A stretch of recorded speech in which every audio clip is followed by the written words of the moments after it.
Welcome to Urbanite. About Urbanite, I just want to make you aware, we are an active movie and TV prop house, so please feel free to enjoy this space at will, but don't touch the prop stacks because some of those things are prepped to go out, so they're all organized in ways to go out. But if you love the space here, it is available to rent for any events or music or photo shoots, and we host a lot of community events up here every month, including small batch concerts, comedy, and the local monthly variety show called The Saturday Thing. If you haven't been to Urbanite before, which is based mostly downstairs, we are Portland's original lifestyle store. We are a fifth generation Portlander, Latino woman-owned small business supporting 54 small maker, designer, and creative businesses under one roof, while additionally elevating and supporting over 200 small businesses throughout the year with markets, productions, fine art shows, events, concerts, photo and video productions, volunteering, and community fundraising. We are a center for the Southeast community, and we are fun, so definitely come check us out when you're done here. Come downstairs and check it all out. We have decided to host this forum, and you have decided to attend, because although our politics may differ from PDX Real, we all agree that the lack of community safety for both our businesses and our citizens have come to an untenable state, and it needs to be brought to the forefront of priorities for our city. Thank you for adding your voice to that concern, and with that, I'll turn the floor over to PDX Real. Thank you. Welcome. Thank you so much for coming. I'll make sure I eat this mic, okay, so you can hear me? Yeah. All right. Yeah, thanks so much for coming. My name is Julie McConnell. Mark and I are 40-year residents of Northeast Portland. Normally I'm the good, the girl Friday. I just bring scissors and tape, and somehow I ended up here at the mic, so hope you can put up with me for a little bit. First, we'd really like to thank Urbanite. Thank you, Troy and Rachel, and all of you that have helped put this together. They have paid attention to every single little detail in getting this going for us. We came, it was set up, it was great, and it's such a blessing to be able to use this space. To get us started, we have a couple specifics. We're going to have a few speakers. We have stories to share with you, and then there will be an open mic, as Angela mentioned. We want to hear from you. How have you been impacted? What do you want from your city and your county? Please sign up at that table there over to my right, and hopefully we'll be able to fit you in for a little bit, for 3 minutes. For myself, I've lived here a long time, and Portland has changed a lot. And I know that you're all familiar with this story of a city that was clean and beautiful and livable and safe. And it's not that city anymore. And I've been trying to figure out why, trying to understand it. At the very least, it looks uncaring, and at the worst, it appears to be deliberate. But I think what is most likely occurring is a commitment to ideologies and a polarization in our politics that tempts us to ignore what's obvious and what's right in front of us. Our city blindly forges ahead with whatever seems good, what the loudest voices demand, what might work, what we like to work, what a study says, what is fashionable, progressive, appealing, what strikes us as compassionate. We had some officials from our state go to another state and look at how they handled the homeless problem. And they came back and said that it didn't fit Portland's ethos. Well, I don't really like this ethos, if that's what ethos is. And if progressive means what it should mean, that we're making progress towards something better, well, we're failing. We're failing miserably. This is not progress. This is worse for everyone, and this has to change. PDX Real documents what is happening in Portland in regards to crime, policies, homelessness, and livability. It challenges its followers to get involved in their own governing, fight off apathy and hopelessness, and to get involved in saving our community. Jeff Church, I don't know where he's at, it should be at the back. Jeff Church manages the Twitter for PDX Real. And I'd like to introduce you to someone very dear to me. She is passionate and compassionate. She's committed to our community. She cares deeply for the people of this city. and is committed to making Portland a place where people want to live and can live. Angela Todd is the founder and administrator of PDX Real on Instagram and Facebook, and she's going to come up and speak to us now.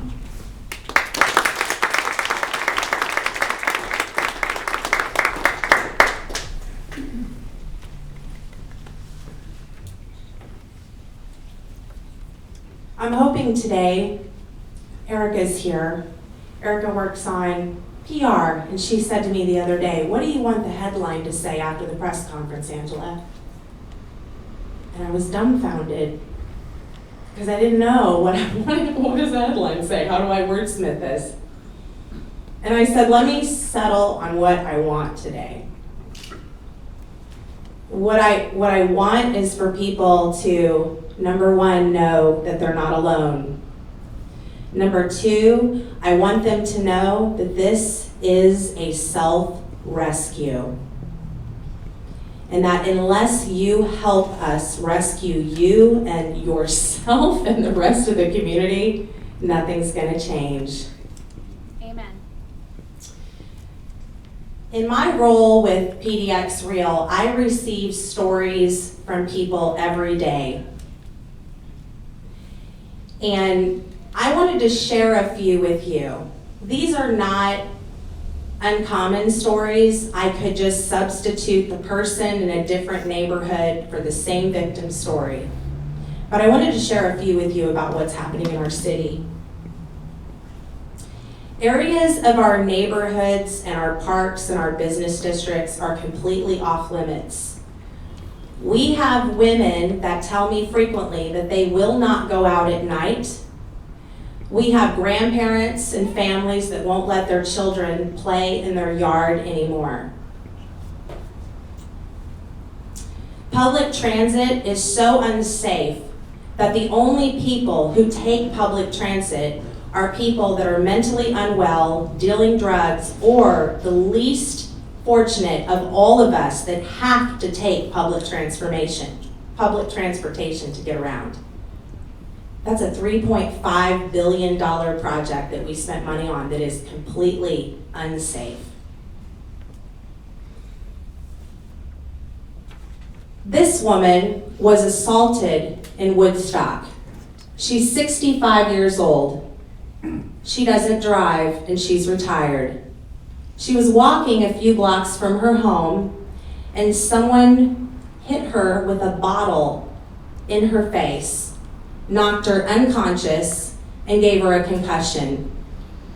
She doesn't remember how she got home, but neighbors tell the story that a man was trying to help her and she was screaming at him because she thought he was her attacker. She went to her home, what she thought was her home, and she fell in the yard, and the post woman realized that it was her house that was across the street and helped her get home. She didn't call the police. Why is that? Our streets are full of organized crime, open drug deals, and mentally unwell people living among us with zero solutions from our city, our county, and our legislature. Businesses on Division, Powell, Woodstock, downtown, the Pearl, Montevilla. I've talked with many of them. They are broken into regularly. Some of them reporting 5 different break-ins and robberies. It's unbelievable. Canceled insurance policies. There's a woman here today that owns a consignment shop. There is a man outside mentally unwell, and his raging is so out of control, she closed her business for 5 days because she felt unsafe. I'm going to read to you what she said. I can find it.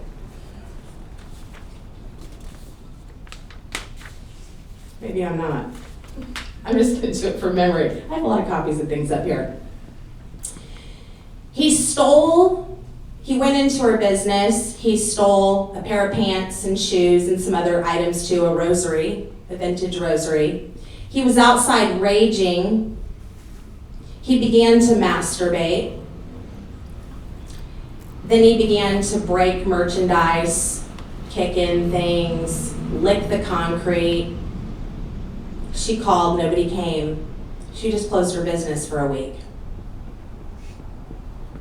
I had another business, some of you have seen this, 2.5 million people have seen it at this point. Northeast Portland business owner.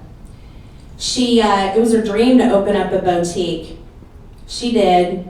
There's camping out front. There's a woman that many of you recognize from all over town who needs detox badly. She called me because she said, I called the police and they came and they gave him a bottle of water and left, and she chucked it into the street. She's everywhere. She's screaming at my clients. My customers aren't coming in. What do I do? And I said, well, you can try by asking her to leave. What a crazy thing to do, huh? Tell people no.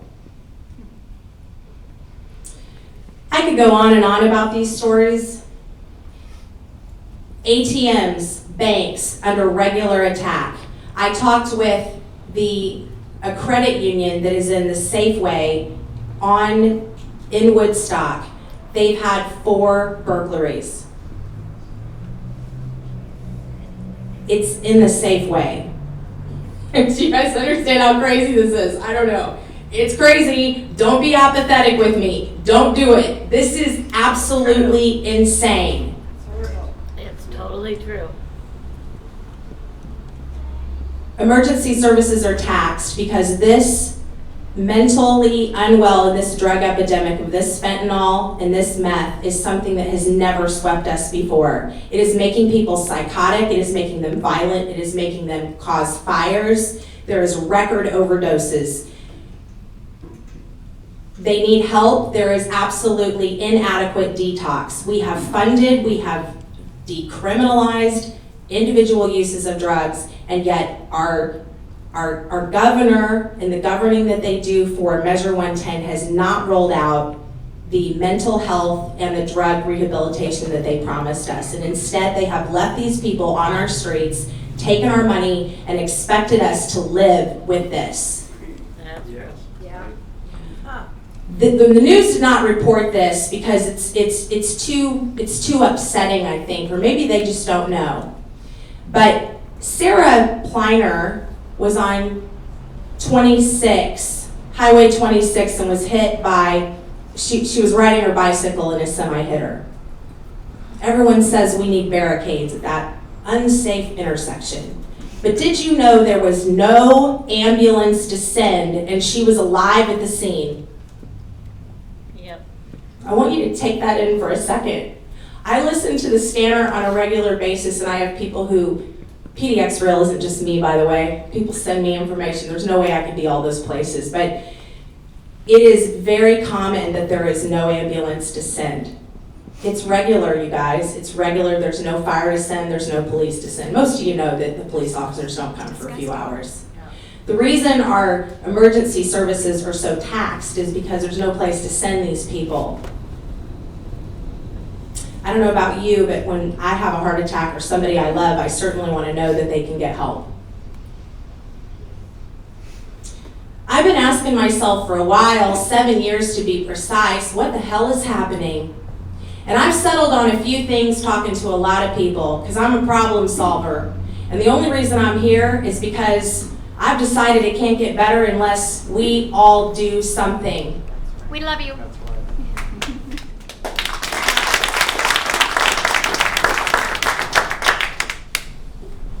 Right now, the outcome of arrest doesn't mean prosecution. People are released immediately. Right now, if somebody who's arrested with multiple warrants, there was one yesterday alone, I look at multiple arrests all the time, rap sheets of people not showing up for court, not showing up with open warrants. This man had stolen a car 5 times, assaulted people. They arrested him. He said, I just ingested a whole bunch of fentanyl. So they took him to the hospital instead of the jail.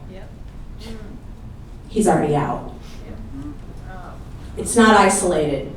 I started looking up people that are in the paper that the news is reporting or the police are putting out by name, and it's unusual that I don't see a rolling rap sheet. We've been catching and releasing people around here for a long time. I'm okay with a little bit of social justice, I really am, but there's no consequences, and people know it. We have insufficient detox, I talked about that. Catch and release, talked about that. State Police Academy, takes months to get in. Our state has made it that way. DA is more concerned with social justice and equity than justice for the people. They have 3 sections of the jail closed. The county has billions of dollars. And they tell the police regularly whenever you notice sometimes they won't arrest people, it's because the jail won't take them because they're full. Had somebody tell me recently, well, it's because it's not staffed, Angela. That's funding. Housing first, that's what we're pushing. Wait 5 years, 10 years, 15, 20 years, 25. We don't have any time for this. Not only that, the reason they're outside is because they lost their home. They need help. No place to take people. Focused on output instead of results. Unwilling to show up and talk to the people. Jessica Vega Peterson, are you here? Mayor Wheeler? Anybody from the office? Big surprise. I looked. They were all invited. Our job is to hold our government accountable. If you don't realize that they have to have somebody who holds them accountable. We are set up as a republic and to do just that. We are their only boss. Some of us are doing a lot of work right now.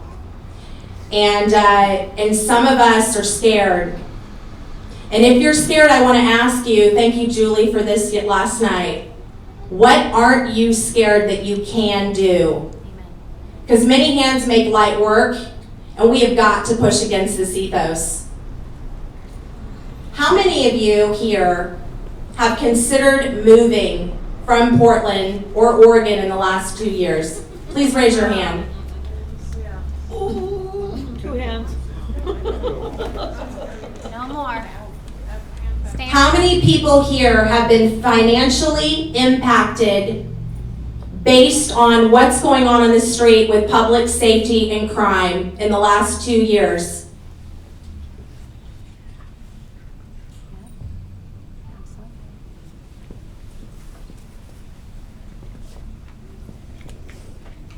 Apathy has brought us here.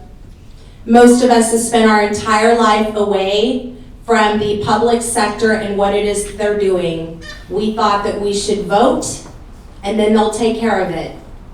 They're not taking care of it, folks. No, they're not. And I can't wait 2 years to vote again. And neither can you. No way. Right. No way. I am asking the county, the legislature, and the city to start working together and come to the community and tell us what they are immediately doing in these neighborhoods and business districts. Absolutely. Yes. I'm tired of the posturing. I have received private messages from people in the city and the county that work there and work for these people who have told me that they are fighting over who's going to be the person who gives the solution. Yeah.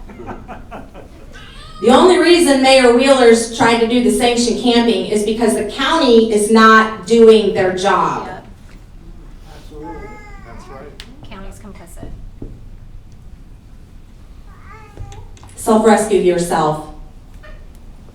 Be more than you thought you could be in this fight. Do not stand down. No is a full sentence.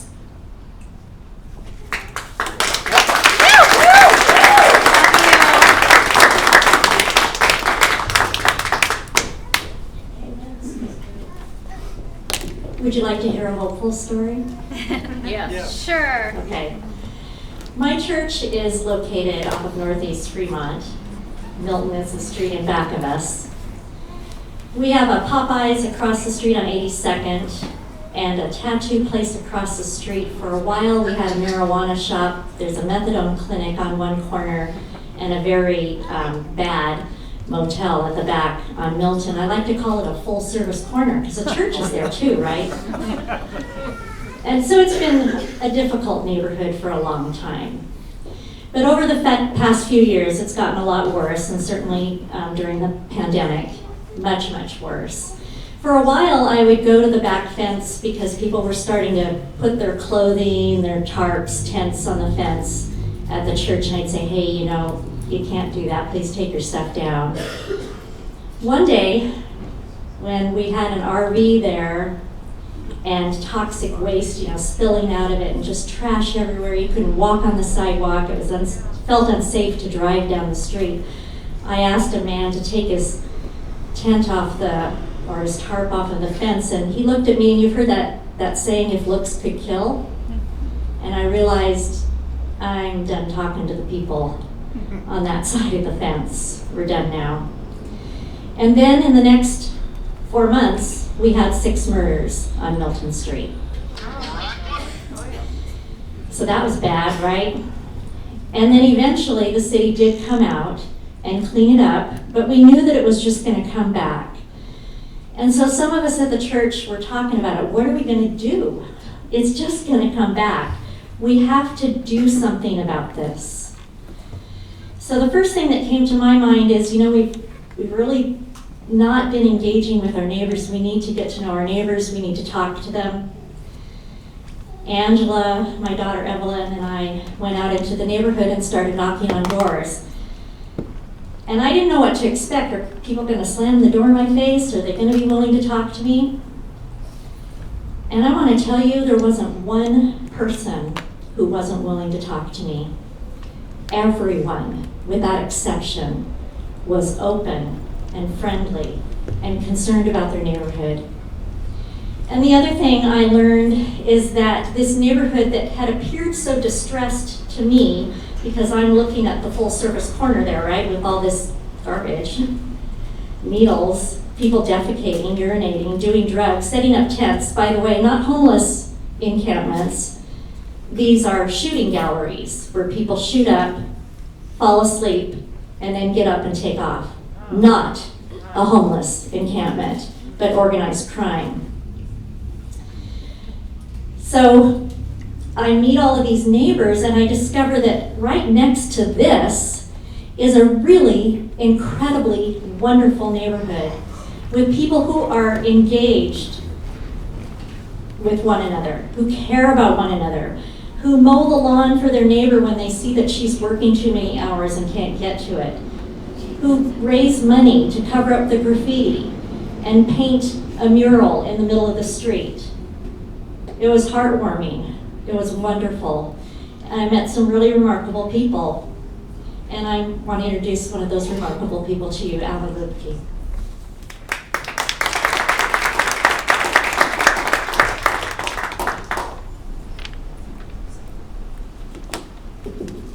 Hey everyone, I'm Alan Lubke. Julie, thanks for the introduction. Julie has been a real hero in our neighborhood, and she cannot be commended enough for what she and her husband Mark and some other people, members of her church, have done for our neighborhood.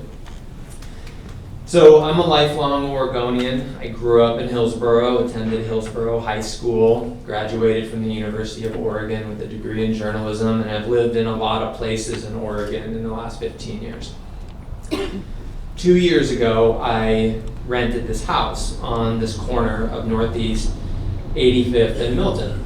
And it's this really cute house, and I just had been looking for a long time, and I loved it, and I picked it up right away. Well, I moved in March, and that summer, things started to get pretty bad in the neighborhood around this motel that's on the other end of the block. It's called Madison Suites. And in about 5 months, there was 4 or 5 or 6 homicides. There were shootings so regularly that neighbors made up this game called fireworks or gunshots. You know, we were never quite sure what we were hearing, but it was really, really common. As Julie said, there was this massive encampment that made the street almost impassable, where people actually stopped driving on the street. There was tons of open-air fentanyl use, heroin use, meth use, the type of things that are very, very dangerous for every human around it. There were all sorts of abandoned cars on the street that people were using for prostitution and drug use, and just extremely volatile, very dangerous. Nobody felt safe. So as I started to get to know the community more and get to know my neighbors, I started to realize that it's this really exceptional group of people. People who have created their own community garden, people who have created their own farmers market, who have started their own businesses in the neighborhood, people who paint the intersections with murals every summer, a neighborhood that has veterans of foreign war, mixed race, members of the trans community, and everyone was wonderful. And I started to ask, why does this neighborhood have this problem in it when everyone seems like they're just these really great members of Portland trying to live good lives? And so I was like, well, what can I do? I've never done anything in the community. I'm not even a consistent voter. I'm not a homeowner. And I thought, well, I'm the new kid on the block. I'm not burned out on this issue. Maybe I can just make a Zoom meeting and maybe bring people together. And so I did that. I made a Zoom meeting, invited a bunch of people, maybe like a dozen people showed up. And I just asked one question. I said, what's the problem? And everybody said, the motel. And I was like, oh, like there's not like a secondary or third problem? They're like, no, it's the motel. We don't have these problems in our neighborhood. And that turned out to be true. There is no other part in this neighborhood that has these problems. And so what we did was, identifying the problem as the motel, it gave us something to direct our attention towards. And we didn't know what to do. No one in this group had any experience with solving these types of problems, certainly me as well.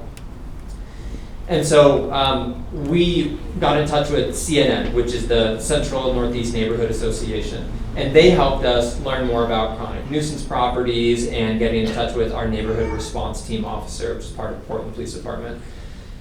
This started getting us a little bit more education about how we can work with other organizations in the city, but nothing changed yet.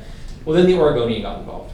And the Oregonian took a real strong interest in our story. You have 5 people get murdered in several months, 2 in the same weekend. Journalists tend to take interest.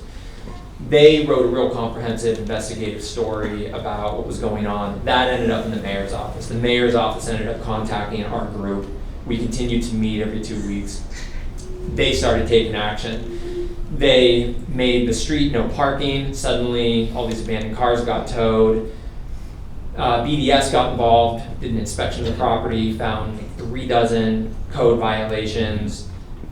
The encampment was swept, which was very important because, like Julie said, it was not people who were living there. It was people who were coming to do fentanyl, which is anyone who knows a bit about fentanyl knows that it's real scary stuff.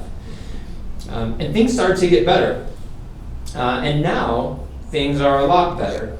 That motel's kind of a quiet space now. Neighborhood's pretty safe. It's not perfect, but it's a lot better, and we have a real close relationship with the neighbors and the city, and things are looking very positive. So that's the story, but the thing that I really want to share with you today is the 5 things that a group of people who had no idea what to do and no skills did to actually make a difference, and I think you can all do this as well. The first thing is make the problem your business. Even if you didn't cause the problem, even if you feel you have no responsibility for it, make it your problem. Be the one who decides, I'm going to make this a moral issue. I cannot not confront this problem. Great with soundtrack. 2, you're gonna need a leader in the beginning. This work is not fun, it's not sexy, it's not glamorous, it's slow, sometimes it's even like physically dirty. And no one wants to do that type of work, including me. And someone needs to pull the weight in the beginning. And that's how you're going to get momentum going. And so find someone, preferably yourself, who is willing to show up, do the work, schedule the meetings, take the notes, send the summaries, email the city, show up, pick up the garbage. 3, know your goal. If your goal is to improve your neighborhood, reduce violence, it's a great vision. It's not very actionable though. Our goal was, let's deal with this motel. It gave us something to direct our energy towards. And then once you solve that goal, you can then do the same thing on the next goal. 4, connect over your commonalities, don't divide over your differences. This group of neighbors is now probably a couple dozen people that regularly attend. I don't know how anyone has voted in this group. I don't know, other than Julie, probably their religion. I don't know what their stance is on abortion, gun control, anything like that. And it doesn't matter because our goal is community safety. And if we wanted to divide ourselves among all the things that we could find to dislike each other over, we could. Those things exist. But we choose not to make them part of our strategy. We focus on what brings us together, and that's that we live next to each other and we're all facing the same problem. 5, and this is probably the most important one, it's the easiest thing that you can do, is do the next thing. Your goal is big, your vision is grand. We got big problems we're trying to solve. You're gonna feel overwhelmed, you're gonna feel discouraged. Sometimes progress is gonna be slow, sometimes progress is gonna go backwards for a while. Just do the next easiest, most obvious, most comfortable thing. And when you look back 3 months, 6 months, a year, you'll have made transformational change just by doing the next thing. And sometimes that's as small as just write the next thing on your whiteboard so you even remember to do it. So the thing I want to leave you with is that me and the neighbors in this group, we started off afraid. When we worked with the Oregonian, I told the writer, I guarantee you nobody will go on record in your story. We all go on record now and are very public facing. And we went from being afraid to being empowered. And that transformation, not only have we seen something happen in our neighborhood, we've seen it happen in ourselves. And when I moved into this house, I did not plan on 2 years later speaking at an event like this.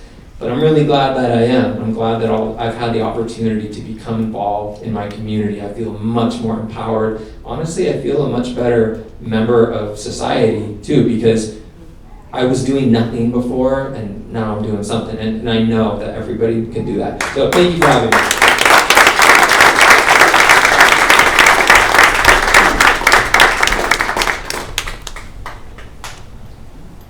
Call up Todd in just a second. Todd lives in the Lentz area, and Todd's going to do a series of just a few questions. Are you still up for that? Okay. I want to say something about what was just said.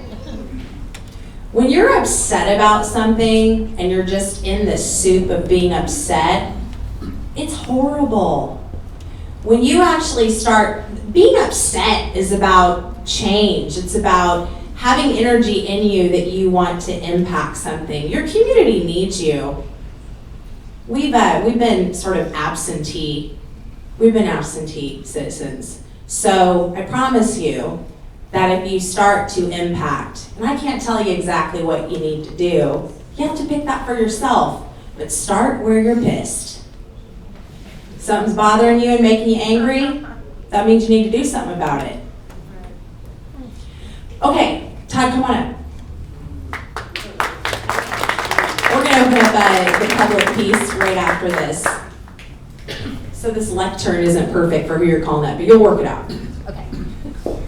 Hello, my name is Todd Littlefield, born and raised in Portland. Have lived Closer here. to the mic. Go closer to the mic. Have lived here 47 of my 52 years, and I am absolutely disgusted, embarrassed, and ashamed of our city. I have reached out to as many local officials as I can, and the response is silence, crickets. There's some signs up here that I think are pretty important. When we call, nobody comes.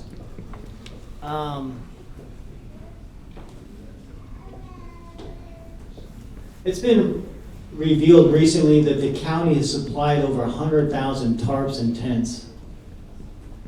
These people will never get shelter as long as we continue to enable. the city, I think, is doing better, but the county, metro, and the state need to get on board. They need to get on board immediately. This is an urgent call for action. My neighborhood has been terrorized. I have had shotguns pointed at my head. I've got a bullet in my shop. We've had bombs. Sam Adams was recently let go for harassment, intimidation, and bullying. This happens on a daily basis in my neighborhood. I really wish that Dr. Marion would have been the Multnomah County Chair. That's a very important position. It's almost like a one-person show. That chairwoman controls everything. And they have all the money. Metro has money, the state has money, the county has money. Where is that money going? We need immediate accountability. That's right. That's right. Where's it going? We're talking about not millions of dollars, not tens of millions we're talking about hundreds of millions of dollars. Yeah. The light rail, as it was said, was $3.5 billion.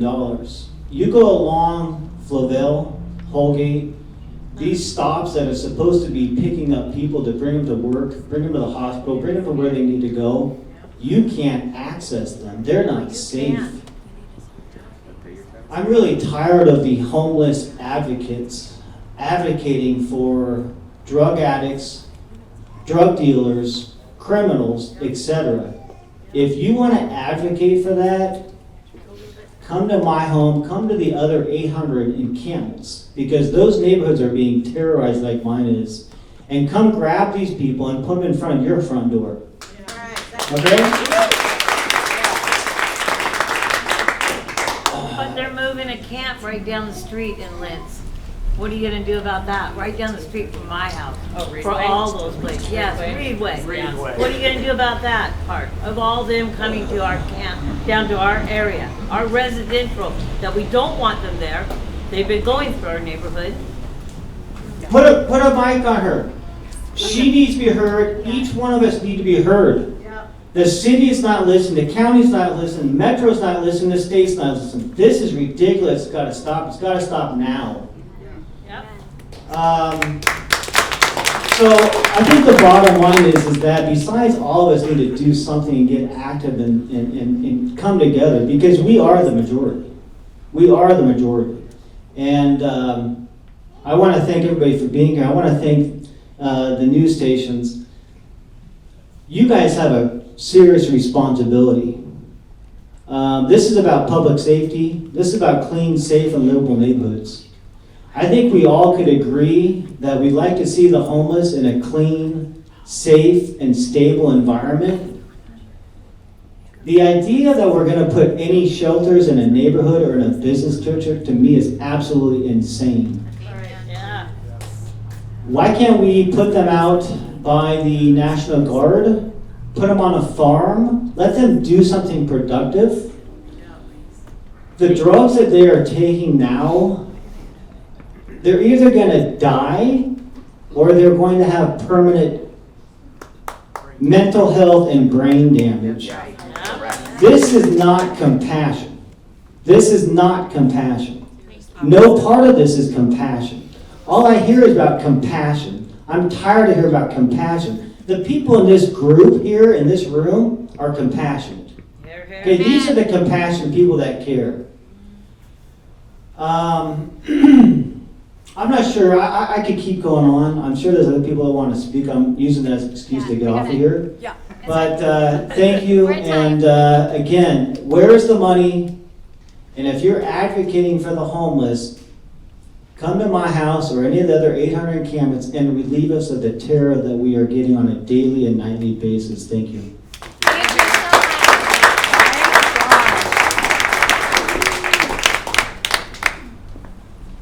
much. So Julie here in the front is our timer. We're just gonna try to keep these things at 3 minutes. She's gonna set the timer that'll go off when it's 30 seconds before, you have 30 seconds. She's just gonna put her hand up like that. If you don't pay attention to that, you'll hear the alarm. Drew Leda Drew, will you come up, and then I'm just gonna call people through. Come on up tell us what you think.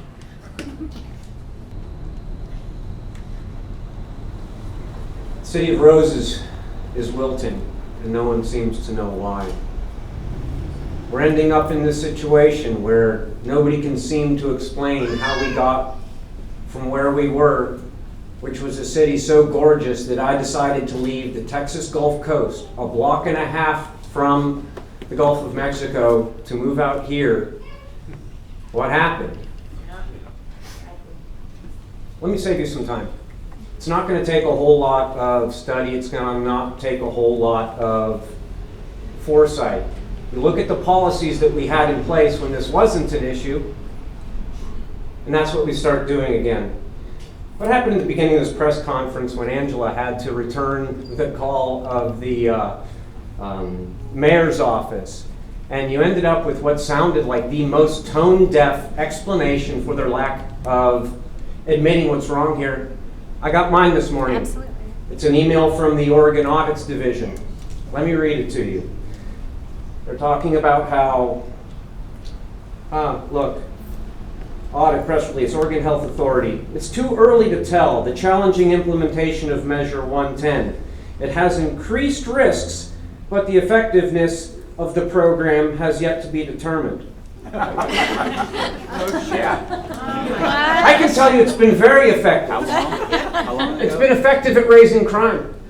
It's been effective at closing our businesses. It's been responsible for my kids leaving the Pacific Northwest clear over the East Coast, because that's how strong the escape response is to what was going on around here. 3 hardest words in the English language. I was wrong. I think that's what we're going to have to hear from a lot of our elected representatives. And this beseechment goes mainly to the House that passes these resolutions and is hearing future resolutions like HB 2880, also known as the Let's Give Crack Pipes to Little Kids bill. Yeah. This is cruelty in the name of compassion. This is an intolerable situation created out of the name of tolerance. This experiment has failed.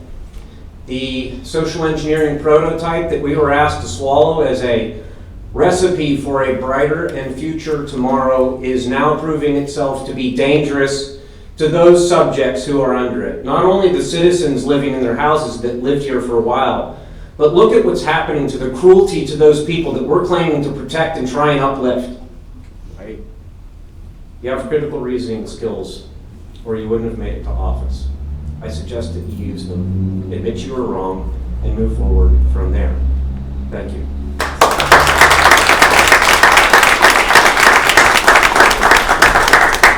Right on, Drew. Awesome. Christy is a business owner in Woodstock. Christy?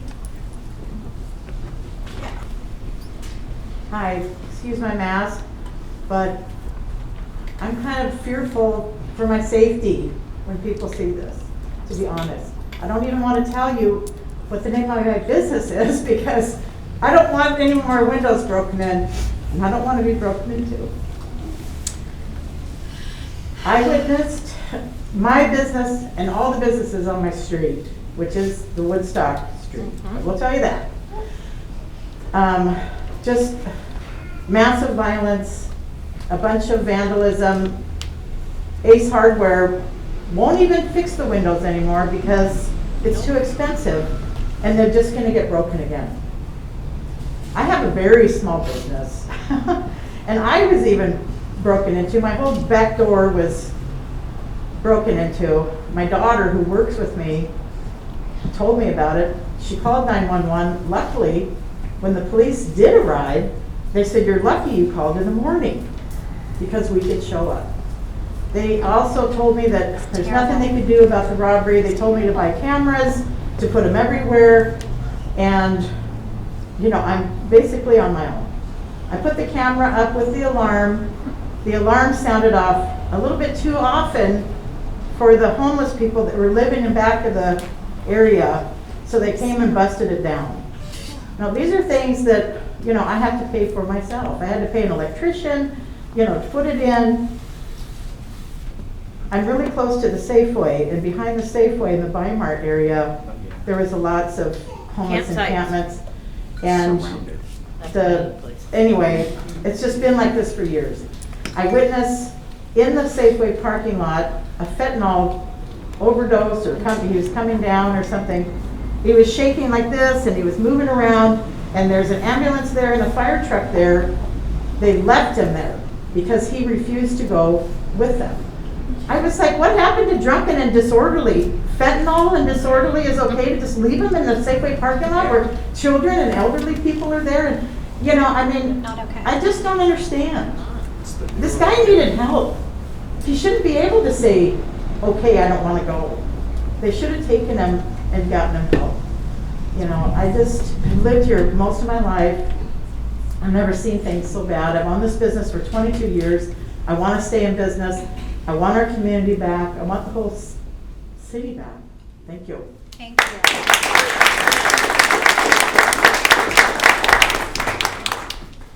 Michael? Oh, yes.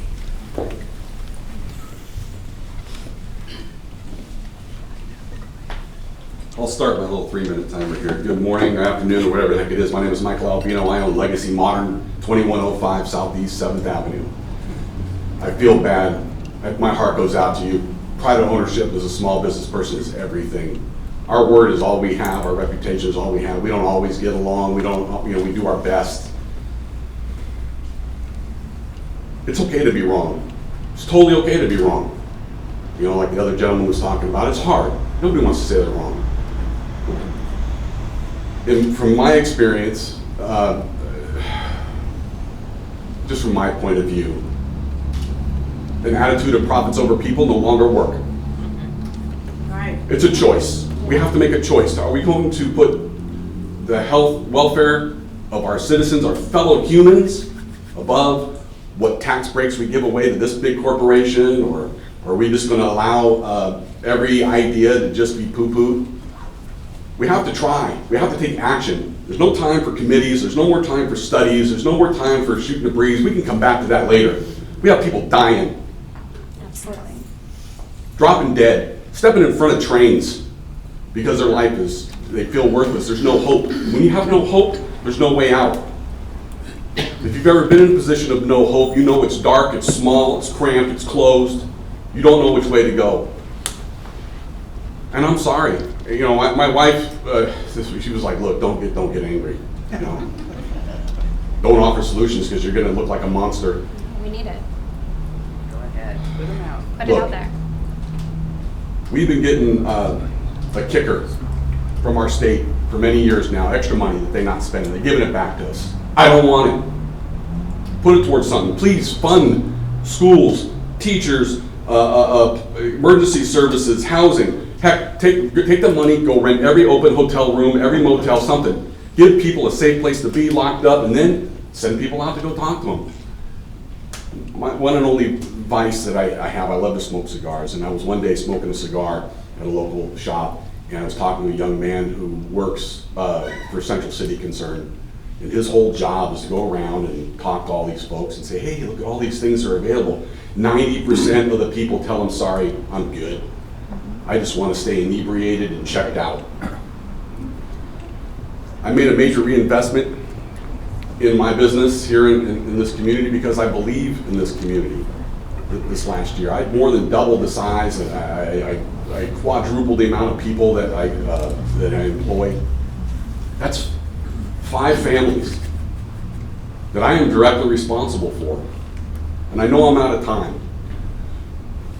But we have to make a philosophical change. I would love to see our liberal progressive arc that we have going, that we could lead with. But at some point in time, we're going to have to make some hard choices, and somebody's going to lose out. That's life. I don't always win. I want people to enjoy themselves. I'm born and raised in Oakland, California. I witnessed the crack apocalypse. It's not unlike what we've got going on right here, and I'll be done and I'll wrap up. I know other people are here. But we have to change the way that we think. We have to change our actions. We have to make definitive choices. And if we're wrong, we just say we're wrong, and we make the appropriate changes. I'm not worried about getting reelected. I'm not worried about getting refunded. Nope. I'm not worried about any of that stuff. Amen. I have to take care of the families that are around me, my neighbors. In my neighborhood where my store is, there's homeowners along with businesses and major corporations. We're all living together, all trying to make the most of it. But it's really hard when you've got chop shops and people cooking methamphetamines. Right across the street from this building for a really long time was a meth cooking lab. Cops wouldn't buy it every day. They know it's there. It's not like the city doesn't know, the county doesn't know, the state doesn't know. They all know, but they're too afraid because they don't want to be hung out to dry and say called the bad guy. Right? I don't want to have to look and be that guy, but be that guy. We're gonna have to make some hard choices. Make hard choices.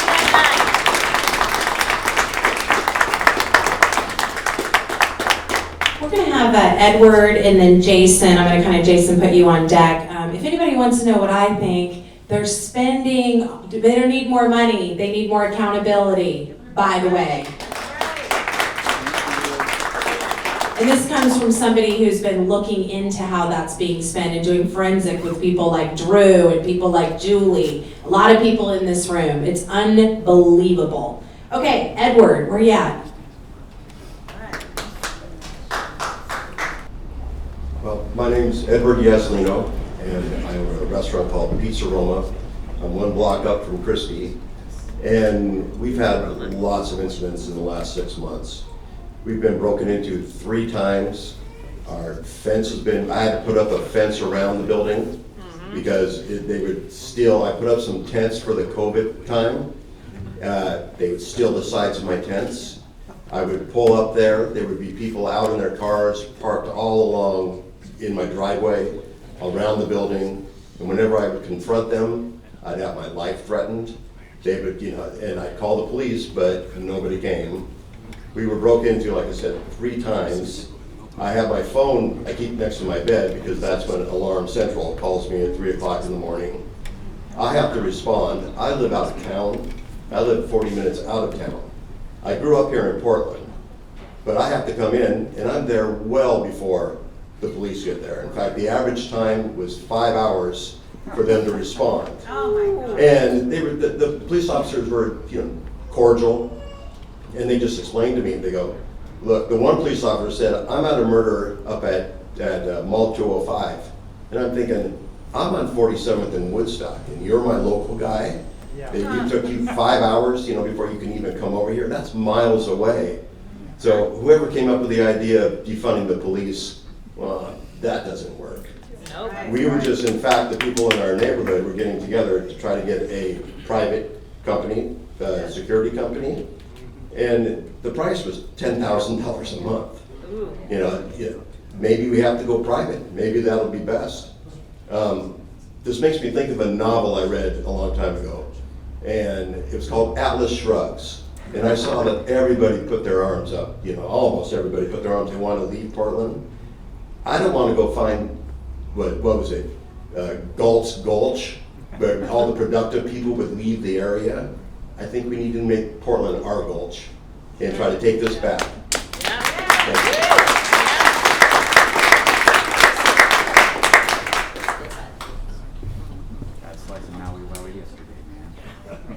Hi, my name is Jason Bennington. I'm a local contractor and handyman and a family man. I've got 7 kids and 1 on the way. We live in the heart of Portland. I've been here for over 15 years.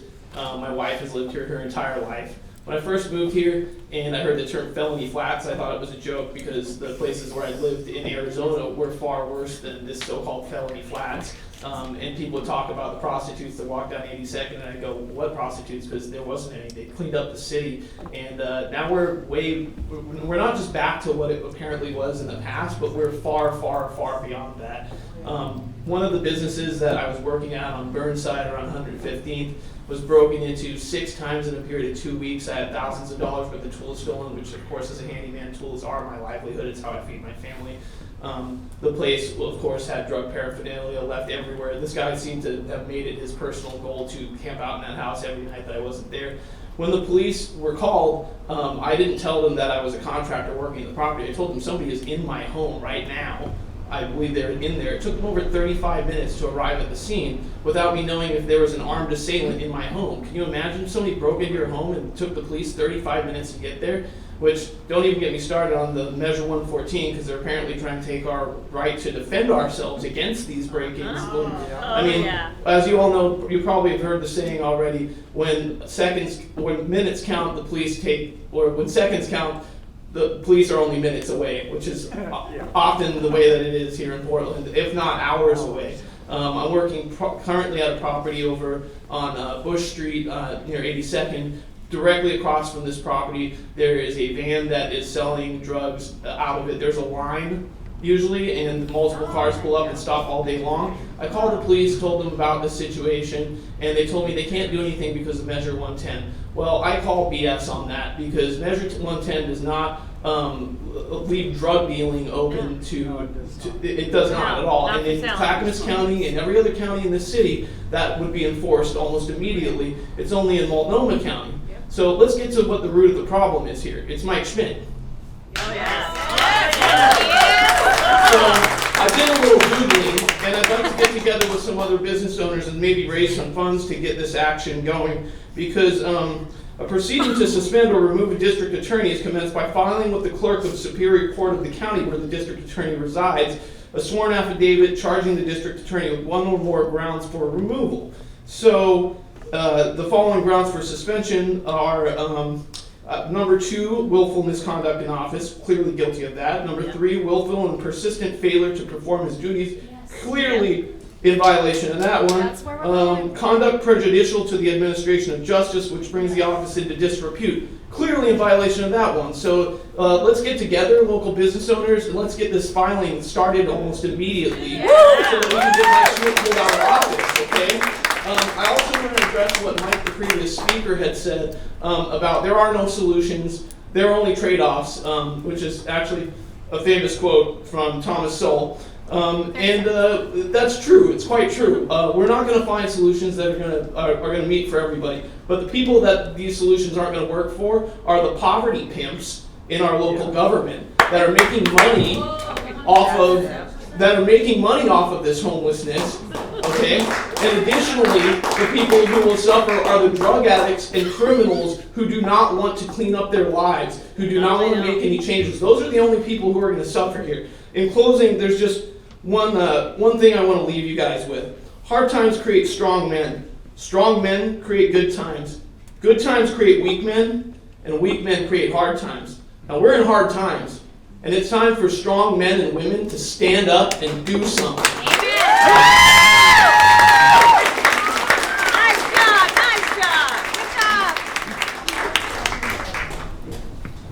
We've got a few more.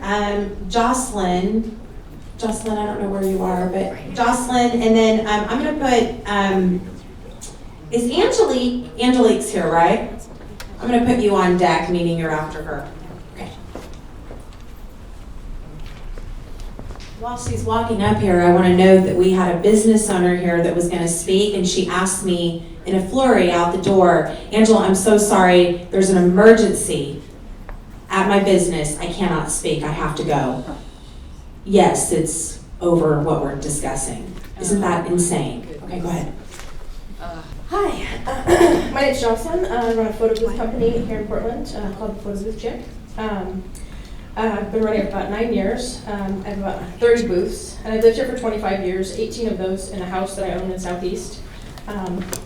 Less than 2 years ago, my house was robbed while I was 2 blocks away. My car was in the driveway. I could have easily been home.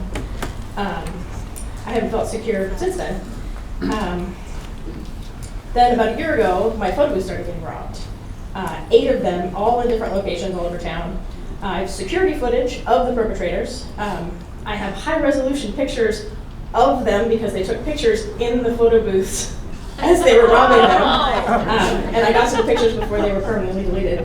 So, and because of spreading this information, I've got lots of information about where they live, probably what their names are, how to find them, and given all of this information to the police. And as far as I know, none of this has been used to track them down. Sorry. That's all right. But they cost my business thousands of dollars in damage, more damage than the money they stole. And it's not just me, they're out there every day. I get calls every day from people in different bars and locations calling me to let me know that they're here, or they've just robbed this place, or they've just robbed someplace else, and I keep calling the police and they haven't done anything. So I don't know what to do anymore. They rob change machines, photo booths, vending machines, pinball, anything they can get their hands on that's got cash in it. I mean, I pay a ridiculous amount of money in taxes every year because of my home and my business property tax and my income tax. And I pay tens of thousands of dollars to these local businesses in commissions that I work with. And I'm proud of that because those are the people that are fellow entrepreneurs and people that make Portland amazing. And I'm proud to give them money, but where are my tax dollars? Yeah, where is it? Yeah, I don't feel safe going downtown anymore. That's where several of my photo booths are. Last Tuesday at 5 p.m., I was walking downtown to get to one of my booths. In 1 block radius, a woman came stumbling at me, vomited so close I could feel it. And then right behind her was a guy with his pants around his knees, shooting up in his genitals. Next to that guy was a guy smoking something out of tinfoil. And Beautiful day in the neighborhood. and it was like the apocalypse. It scared the crap out of me. I'm not going downtown by myself anymore. No. I can't do it.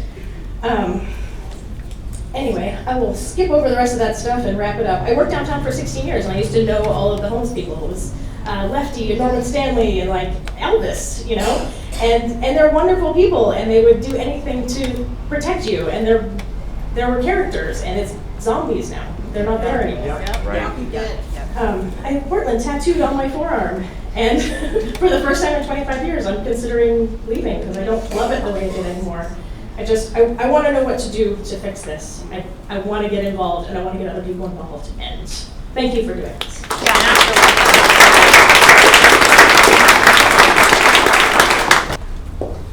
Hi all. I'm not from the Portland area, but I'm in Portland a lot. I have a brother that's house challenged, mental issues. He does a really pretty good job living on his own, but he will not travel the streets of Portland during the day. He's been assaulted on Max. He's just 3 weeks ago, black guy, because somebody assaulted him on the street. He travels with his cat. He's scared. He's afraid to take the cat with him now. I have faced the scourge of Portland, and I'm going to call them scourge because most of them are. They burnt my car outside of the Portland School District a year ago, $5,000 worth of damage, because they didn't like my flag. I'm proud of the American flag, and I think everybody here is, and everybody should be. If you don't like this country, I say pack your bags and leave. Here. If you want better, and if you think you can make it better somewhere else, by all means do that, but not at the expense of other people. Not only have I had my car burnt, I have been threatened with fire, burning a flag. I've been threatened with firearms, bullet for bullet, gun for gun. I said, you're right, that's how that works. He got the message and he walked away from me. I don't back down from them, and it saddens me to see Portland this way. I used to bring my kids to Portland for the Rose Festival. There's no way, if they were to bring that back, there's no way I'd bring my family down here. It's nasty. I've watched people step over people laying in the street, laying on the sidewalk. You talk about your homeless being treated, overdosing on fentanyl, and the medics just leave them in the street. Yeah, you know why they leave them in the street? It's because they have rights. Their rights are to say, I don't need help, it's okay. But I get to overdose 15 times in a month, and you keep getting to inject me with Narcan over and over and over. That's not compassion. That's not compassion. That's inhumane to keep treating people that way and to allow them to live that way. It's also inhumane to try and force them to live the way that we want them to live, because they can't. They don't know how. My brother cannot live the same way I do. He cannot live the same way you do. It's a different lifestyle. It's due to fetal alcohol syndrome. It's due to trauma to the brain from being hit by a car. It's due to molestation from other people on the street, drugs. You want to help them, you sit down and talk to them and find out what their needs are. That's how you make some things better. But this city, it's Sodom and Gomorrah. It's bad. I mean, just lay it out there. It's nasty all the way around. So whatever I can do as a small business owner.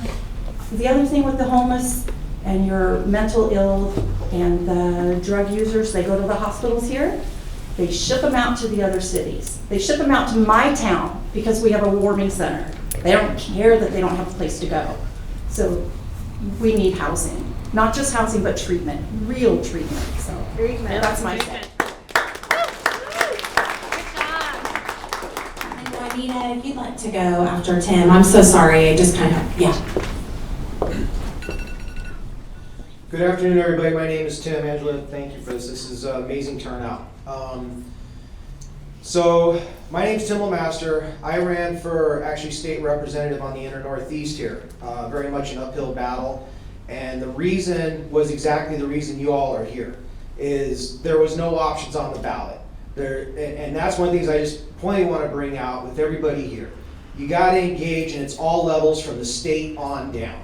It is a direct link. The Measure 110, I hear people going on it. That, unfortunately, we voted for it, you know. But there's nothing out there. And I can tell you firsthand, I sat across from my representative in a discussion with the Willamette Week, and business owners, you have no advocacy at the state level. I'm telling you that flat out. You can see it in the policies that are coming down. They are disconnected. I'm glad and incredibly happy to see the small business owners here. That's something that really disappointed me for my little campaign, you know, is trying to reach out and figure it out, but I'm glad to see that you're coming together. You are a powerhouse machine, and I really greatly hope that you all come together more and exert the will and the knowledge. You're connected with the community, you know what's going on, you have your own firsthand experiences, you're in the positions to bring that of your clients and the people that you work with, and to be a voice to that. And I guess, you know, all the things here that we talk about, the homelessness, etc., that's going on, that would be something that I would absolutely recommend. Every single candidate, no matter what party they're sitting in, at all levels of your local government, you need to look at and find out who can primary them. They need to be held to account. They need to have their feet held to the fire. The way that happens is by, you know, whether it's even you yourself throwing your hands up and saying, you know what, I'm going to take that minute, sit across from them, and call them out for the lack of, you know, smart policies that they're putting in place. You know, it's a scary thing. I ran as a Republican, inner Northeast, and that's terrifying, knocking on doors. You know, but it was amazing. In all reality, everybody was good. So even you can go in and have those tough conversations. People see it, the people are living it, you all are part of it, and if you can bring that story or find the people that are willing to step up, you know, that's how the accountability comes in, and that's one of the fundamental ways of change. There's no point in recalling D.A. Schmidt if you don't have somebody in queue that's going to be better than him. Like, what's the point of that? Well, that's great to hear and wonderful to hear. But that's all part of it, but it takes us, it takes you to help flesh that out and to make that aspect of the change happen. And honestly, I look forward to seeing any of you as a rival in my district and in a heartbeat. Thank you.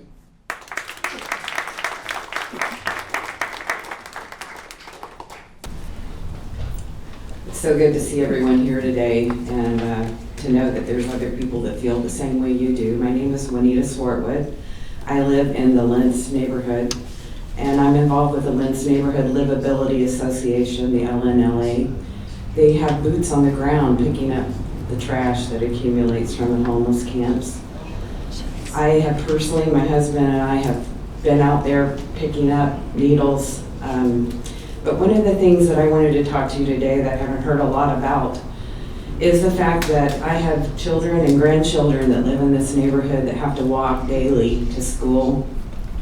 And my heart was broken when I watched teenage girls get off the bus to be approached by sex trafficking, and the children that have to walk through it, the gauntlet, I call it, of crime that our children have to go through to get on and off the bus and to get home.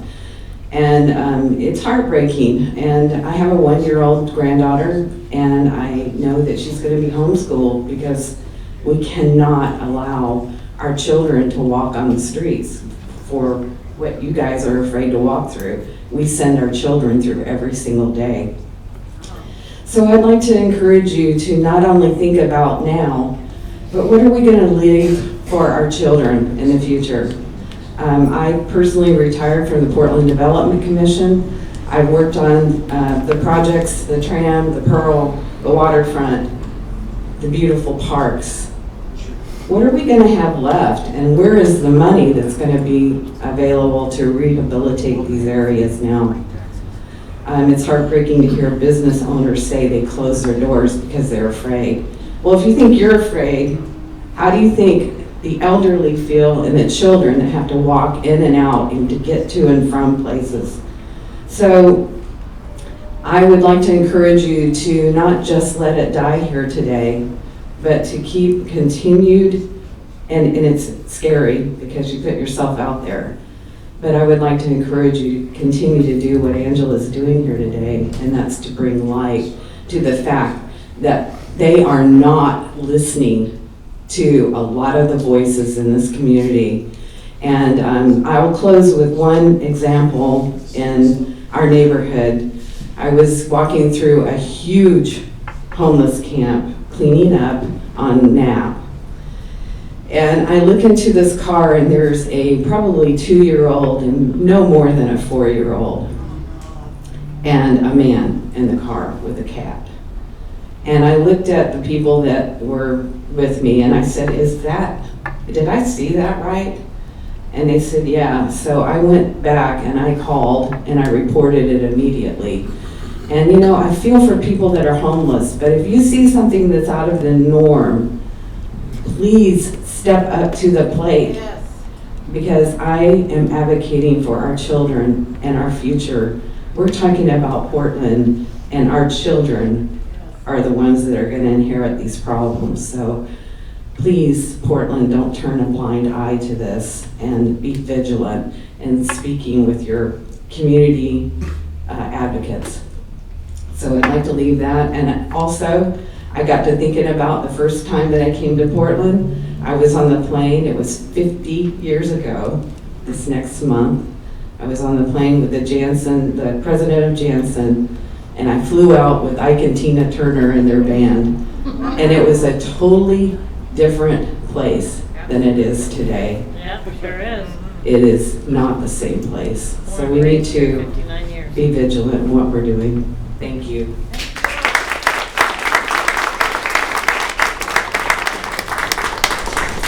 I conclude today and thank everybody who spoke, and thank you for all of you for coming. I know some of you, it was an act of bravery, and I really want to acknowledge you for that. I really do.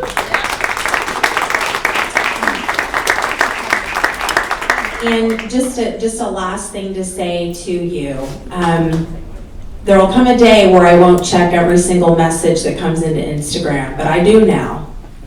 And so if you need something to get out, if you need your story to be told, if you want people to know about something that's happened to you, or you have content, or you've researched something and you want to tell the public, that's why I'm here. Thank you.